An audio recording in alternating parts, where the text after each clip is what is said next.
Bill,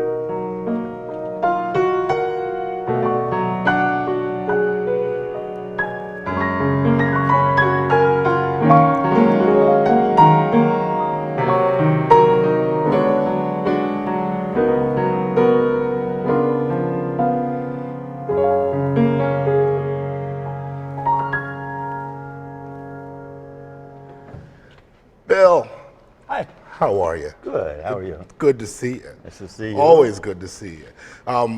Bill Allison is with me today on the Sing With Me on Music for All, and I am ecstatic about him being here. Bill is by far one of the best pianists I have ever met in my life. His technique, his nuance, it is like when you are playing, it literally feels like you and the piano have become one thing. Like you two are speaking a language that I've played for a long time. I cannot fathom how you do what you do, but it is unbelievable. And I'm so happy that you are with us today on Sing With Me. It's a joy to be here. I'm wondering, talk to me a little bit about how this happened. It's always been there. It's always been there. When I reached like the terrible twos, when you're into everything, I got into piano. As soon as I was big enough to climb on top of the piano bench and reach the keys, that was my language. Playing little songs, Twinkle Twinkle Little Star with one finger, and pretty soon I'm playing with two hands, and it's just always been there. Nice. It's my orientation. So you started playing at a very young age. Yes. When did you start playing for people? Pre-grade school, I guess, in front of people. More so in my early teens, I started playing gigs, and then in my after high school, I started touring around, doing like college coffee houses, doing like 2-hour shows of all originals material, and then later on got into church work and gospel work, and kind of did the same thing, toured around different church retreats and things around. Talk to me a little bit about that. How did you get into that? My church heard me play and asked me to do a program instead of the Sunday evening service. Yeah. And then from there, they kind of spread the word, and I ended up playing in churches from Ohio to the tip of Vermont. And Where are you from? Are you from Pennsylvania? I'm from Schuylkill County, Pennsylvania. Schuylkill County. Schuylkill, yeah. You pronounced that correctly. Hey, I'm born and raised in Lehigh Valley, let me tell you. I might as well be Pennsylvania Dutch myself. So you were born and raised in Schuylkill County. You got roped into playing in church, like most of us probably get roped into playing in church. Church folk are once they know that you can do something, they will hook you and reel you in. It's your job from there on. So you started playing in churches. You played previously in college and coffee houses around the area.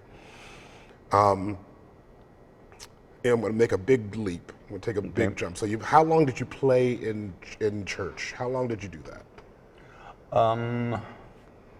About 10 years from, in my late 20s, early 30s.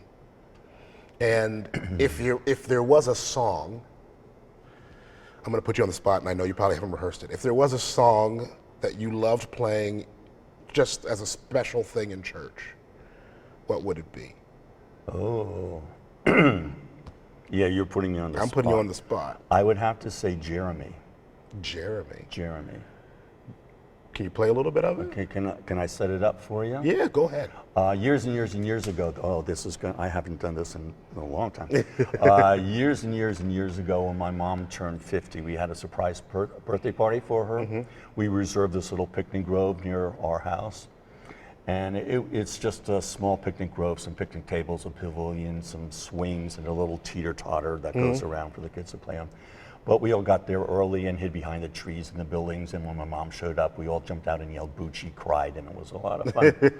But there was this unexpected guest who showed up. But this young man rode up on this old rusty bicycle, and he sat down on the swings beside of my niece, who was in kindergarten at the time, and he had this little transistor radio up against his ear, which was like his prized possession. And he's swinging back and forth. And a couple years later, I was sitting at the piano, and for some reason, this vision, memory of him came to my head. And I wrote this. It's a fictitious story, but I call it Jeremy. It's based on that character. Okay. Okay. This is a long song. You take your time, buddy. You need a microphone? Yes. Okay.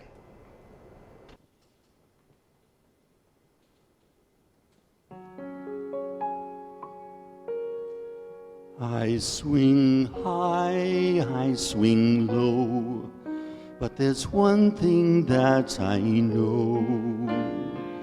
I'm someone no one else can be. My name's Jeremy.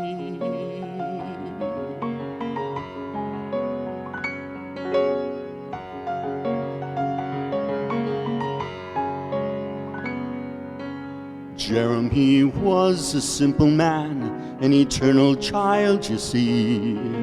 Jeremy, well, he couldn't think as well as you and me. You'd see him every day riding his bicycle around. He'd always nod and smile at all the people of the town. Jeremy's prized possession was this little radio. He'd play it all the time, you'd hear him come and hear him go. And every day when it was nice, he'd ride out to the park, where he'd sit and swing and softly sing from afternoon till dark.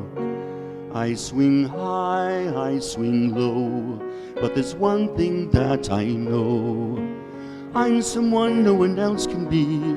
My name's Jeremy.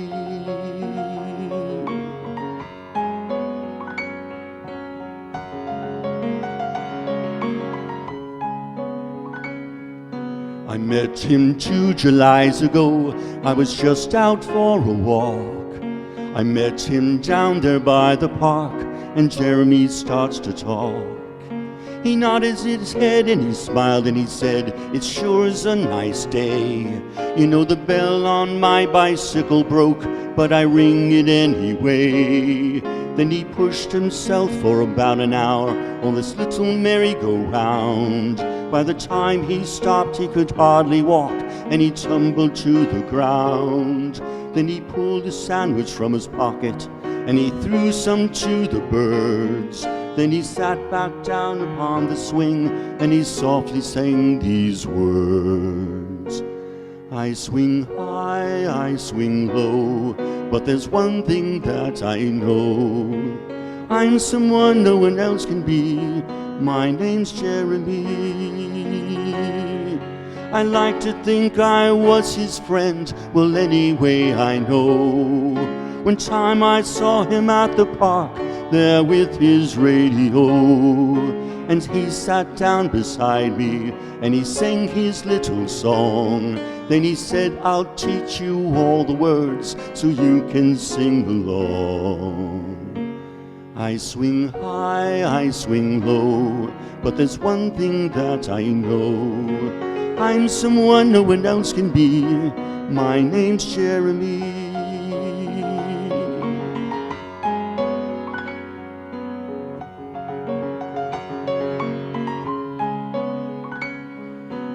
Every year at Christmas time, up in the old town square, the churches get together and put these little figures there. There's a Joseph and the wise men, made of cardboard and of glue. And in the stables Mary and this little baby too.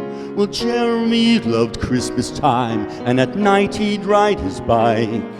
You'd swear the cold would freeze him, but he loved to see the lights. And he'd always stop about the square, and he'd stand there for a time. just staring at the manger while he softly sang his rhyme. I swing high, I swing low, but there's one thing that I know.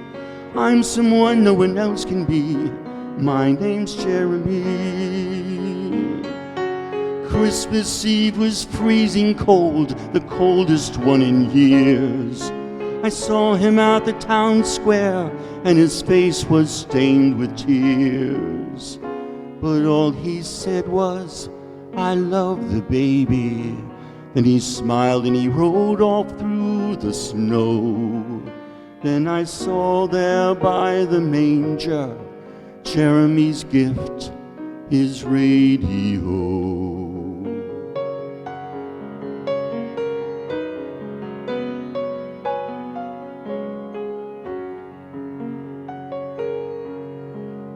Jeremy was a simple man, eternally alone. They found him the next morning, he was frozen to the bone. They buried him that Wednesday, most of the town people came. They all knew him to see him, but there were few who knew his name. And when the winter melted and the springtime came again, I walked out to the park in remembrance of my friend, and remembering the little song that he had taught to me. I sat down on the swing and I sang for Jeremy. I swing high, I swing low, but there's one thing that I know. I'm someone no one else can be. My name's Jeremy.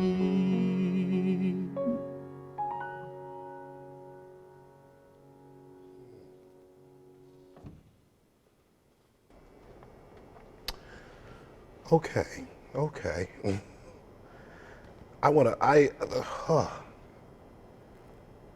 Thank you.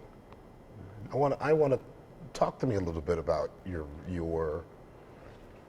how you write. Most songs that I write, including that one, I'm sitting at the piano jamming, doing what I call flow, and I come up with maybe a riff that sounds like it could be the introduction to a song. And for some reason, the first line of melody and the first line of the lyrics comes out at the same time. Okay. Like that song, I swing high, I swing low, and there, where do I work from there? Mm-hmm. And the memory of that man came into my head, mm-hmm. and I started writing, I'm someone no one else can be, and I came up with the name. My name's Jeremy, mm-hmm. and I usually have like a tablet, a legal pad, and I start writing everything down, and the song just sort of comes out. When you say flow, because not everybody knows what that means. Okay. When you say flow, flow is when I play by ear, so I don't read music, and I don't know chords or anything, so I can just sit down and play, and it kind of bypasses the thinking process. Yeah. It's just, they call it playing by ear, I call it more playing by feeling. By feeling. Yeah. Give me an example of that. Just play, just do me a little flow.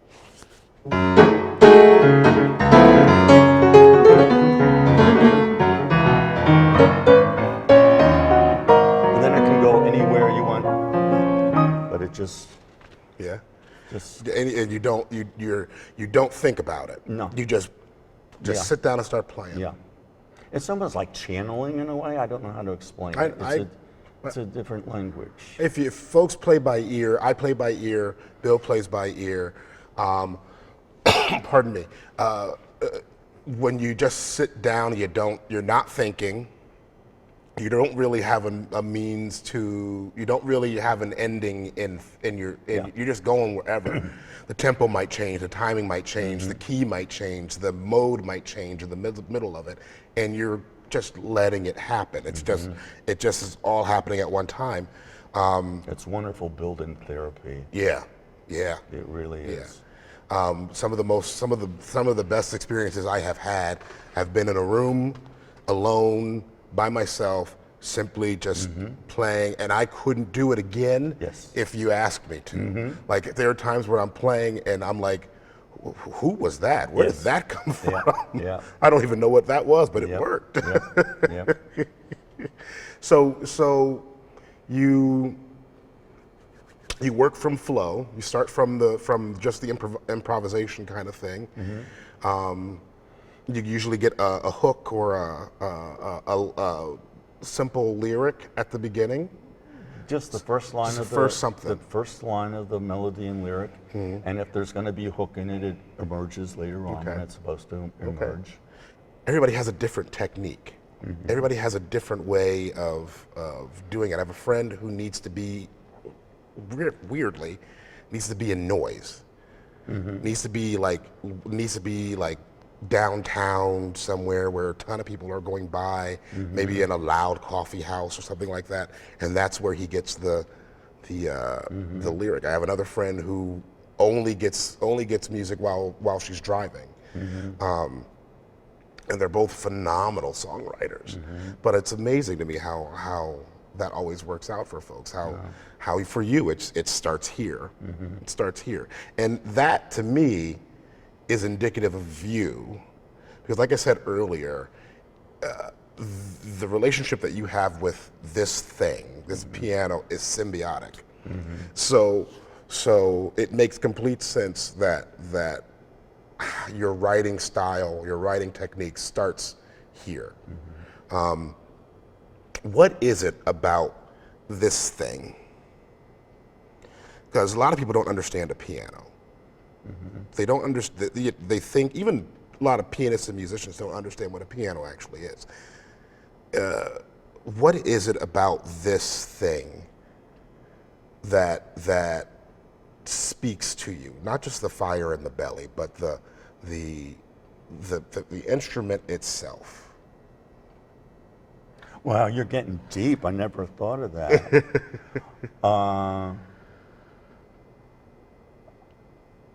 It's an extension of yourself, because here's your hands and here's the keys, and the whole thing is an extension of yourself. Every piano has its own personality, its own sound, its own tone, its own touch on the keyboard. And it changes. Yeah. The piano will you can play the same piano in the same room 2 days apart from each other, and the feel is completely is different depending on how the piano is breathing, how the piano is just feeling that day. You know, is the room a little bit chilly? Is it warmer? So you're going to get a different sound out of the piano. It's going to feel different. I love that about a piano. I love the fact that it is. It's like, what kind of day are we going to have today? Yeah, is this going to be a good one, or is this going to be, are you moody today? But I get that sense, like when you're playing, you and the piano are breathing together. You are moving and rocking and flowing together. And there are people who are technically good at what they do.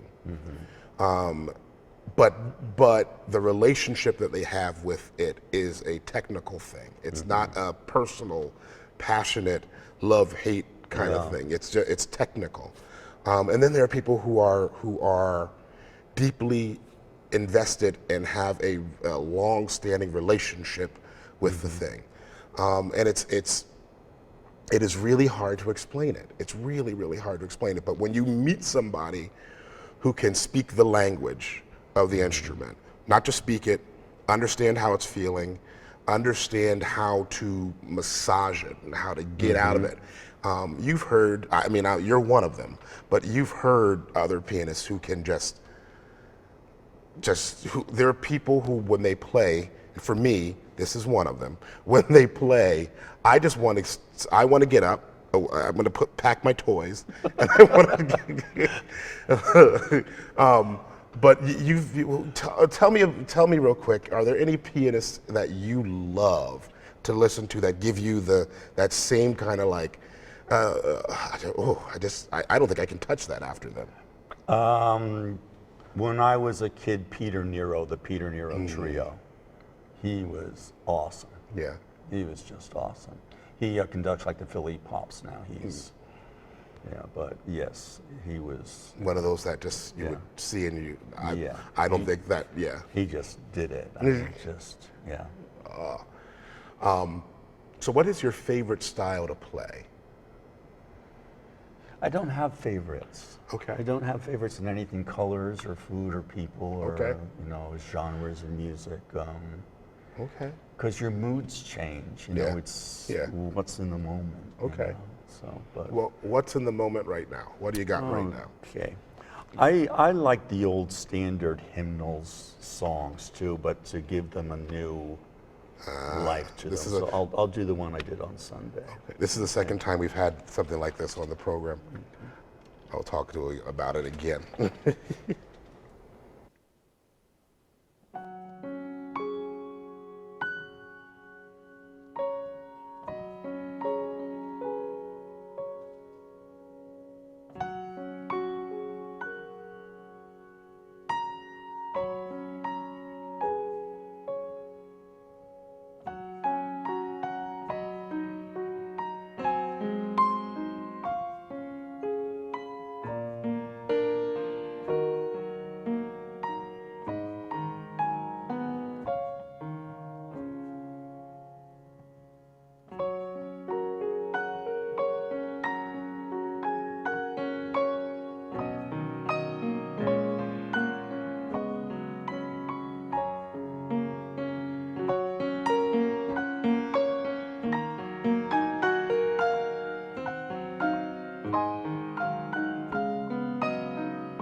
when you played that on Sunday, I was standing behind you. I could feel you. Oh, I could feel I you. was saying, because on Sunday mornings we have to do really quick transitions out, so I have to jump in and play the doxology right after Bill is done, and I'm sitting here, and sitting in the front row over here is Randy D'Angelo, and Randy D'Angelo is Randy's a pastor, And a but he's also a piano player. pianist, Oh, wow. and he's a fantastic pianist. And Randy and I have he's my brother from another mother. We've been roommates. We've been friends for a long time, and we have this telepathy thing. going on. And the second you started doing those arpeggios, no, what are they? What I are have they? no idea. I'm standing behind you, and I'm going, good God. And Randy is just laughing. Like he is full on joy. Like he's just, like just full on joy. And it's one of those pianist moments where you're like, oh God, is that good? That is good. And not for nothing, a couple weeks ago, Randy was on, a few weeks ago, Randy was on the program. I saw, yes. And I think you both, I think the three of us share a love of hymns, share a love of of traditional kind of music. I love all of it, but if I had to choose any one thing that I would love to just do, I could do every week, all week, every day, all day, it's just hymns. But one of the things I love doing is taking a hymn and putting it into a different context, you know, changing the key of it, changing the mode, changing the time signature.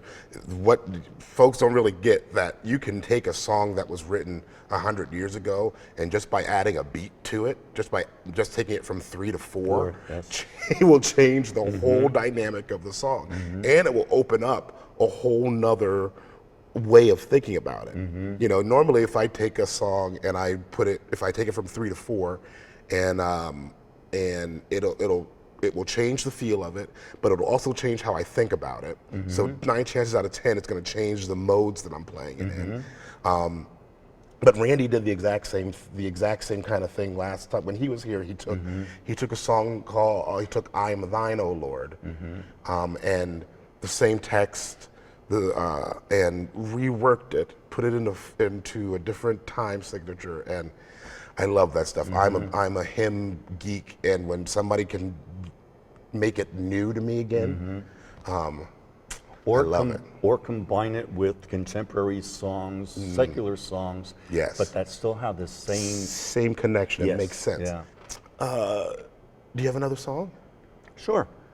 I'll do what we were just discussing. I love it. Love it.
What brought that together? What was?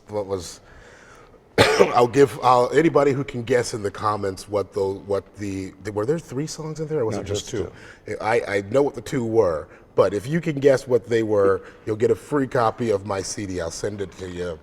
I know. But so what made you put those 2 together? I have no idea. A flow session. It was a flow session, and that sounds cool too, and it just worked. It just worked. It just worked. Yeah. I love it. It bypasses the thinking process. Yes. Yeah. Yeah. Watching you play, I could just get lost in there. I almost forgot I was supposed to be doing something over here on this tablet. Do you have another song for us? Sure. We're almost at the end of our time. Okay. So, can I do a Christmas song? You can do whatever you want. If you got more than one, you feel free. Okay. I like playing and I like writing songs. I'm not a great vocalist. When they introduce me, they say the vocal stylings of Bill Allison, which is a nice way of saying, but I like to sing. And if I'm going to write a song, then I have to sing it for people to hear. So this is a Christmas song.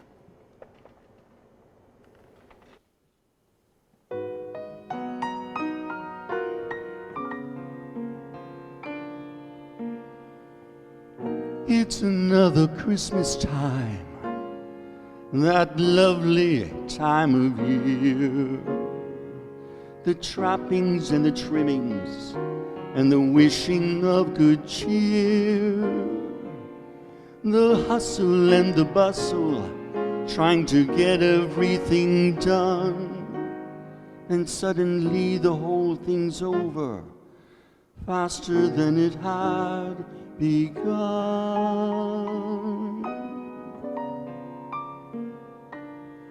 Soon the season will be over, all the trimmings put away, no more candles in the window, and no more Santa and his sleigh. And the tinsel and the Christmas tree, the mistletoe and holly wreaths will all be taken down. And suddenly the colored lights that brightened up the winter nights are nowhere to be found. Soon the season will be over, for the seasons never last, and the merriment we make now will be just memories of the past. But for those who know the Savior, the Messiah in the manger, sleeping softly in the hay, when you know that He's the reason for the glory of the season never slips away. And it's Christmas all year long, with the joy of Jesus glowing strong. Whenever 2 or more are gathered in His name, we'll celebrate the love of that child in the manger. We'll celebrate the greatest gift of all. And it's Christmas time, any time at all.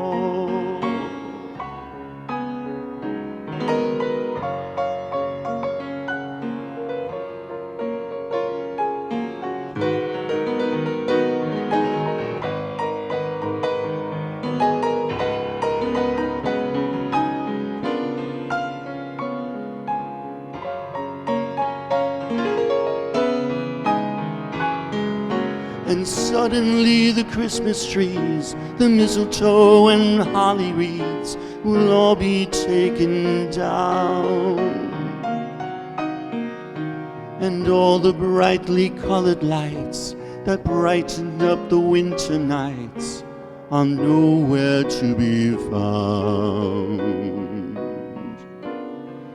Soon the season will be over, for the seasons slip away, and our hurried celebrations will soon be over in a day.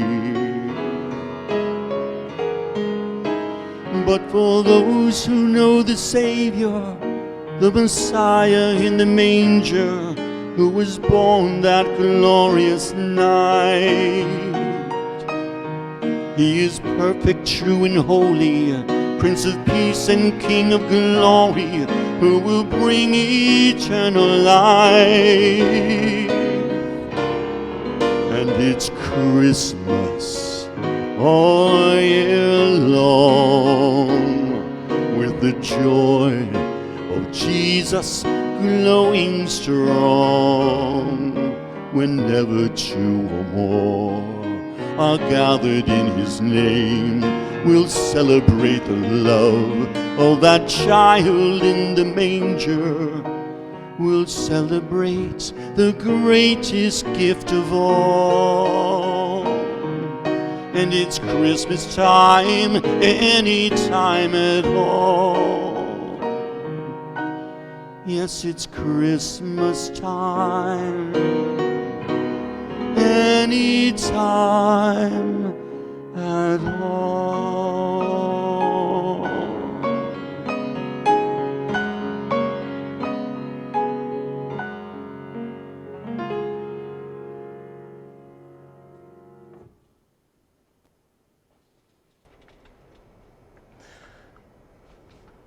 Thank you. Thank you. Thank you. I could do this. The next time you want to be on this program, you let me know, because I will carve out a spot whenever.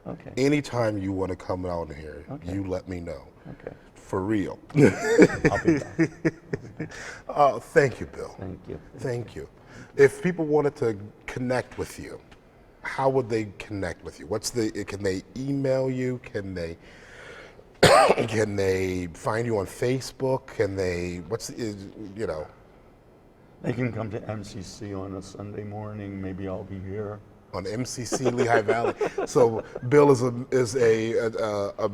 member. Are you a member of MCC? No, I just come. And Bill is a longtime attendee Yes. of MCC Yes. Lehigh Valley Yes. and in Bethlehem, Pennsylvania, where I'm the music director at MCC Lehigh Valley. And I'm on Facebook too. And Bill is on Facebook, Bill Allison. If you're looking for him, you never know. You might connect with him and make music together. You never know. That's what this whole program is about. It's about creating a platform for folks from all over the place to come and share what they want to do and network with each other and figure out, building some kind of something here in the Lehigh Valley for us, for folks, and to honor God. So, Bill, thank you. Thank you so much for being here. Thank you. Love you, dog. Love you. Everybody have a great day.